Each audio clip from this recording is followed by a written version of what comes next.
But first up at 5 o'clock, a voting selfie is sparking concerns about election security in Wethersfield. A woman there posted that she voted by absentee ballot not once, but twice. And it obviously had many people concerned about a possible election loophole. Channel 3 Eyewitness News reporter Mike Savino is live in Wethersfield. And Mike, exactly what happened here?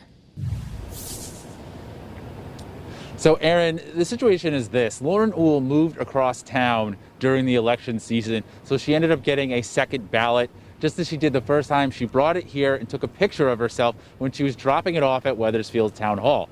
As you mentioned, some Facebook users saw this photo as an example of voter fraud, but she says it's actually a sign that the system is working the way it's supposed to. I think it is.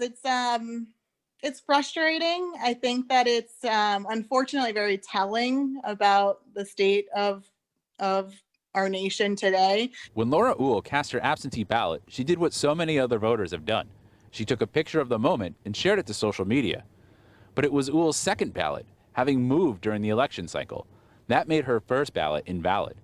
So Uhl joked about casting two ballots. Only some Facebook users shared the post as a sign of a loophole that let Uhl vote twice. It's not a rare occurrence because people are moving all over the state right now. Local and state elections officials say the system did exactly what it was supposed to do. Uhl requested an absentee ballot in August, but then in October, she moved across town to a different legislative district. And a couple of weeks later, I received a second ballot in the mail to my new address. Uhl was surprised to get the ballot and called the town clerk, who informed Uhl that her first ballot was invalid because she moved. Those safeguards are in place even if you move across towns. Connecticut has a centralized system for voter registrations. Voter fraud also carries stiff penalties, up to 5 years in prison and $5,000 fine in Connecticut. There's also potential federal crimes.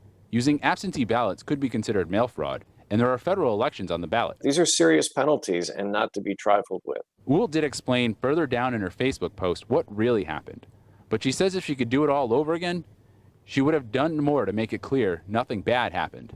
I probably would have done a better job in the top portion of my post explaining the process. Now, Uhl says that she's also glad she called town hall after she got that second ballot, because of course, if she didn't, her vote never would have counted in the first place. Election officials say that's exactly what you should do if you have questions. Do call your local town hall. Reporting live from Wethersfield, Mike Savino, Channel 3 Eyewitness News.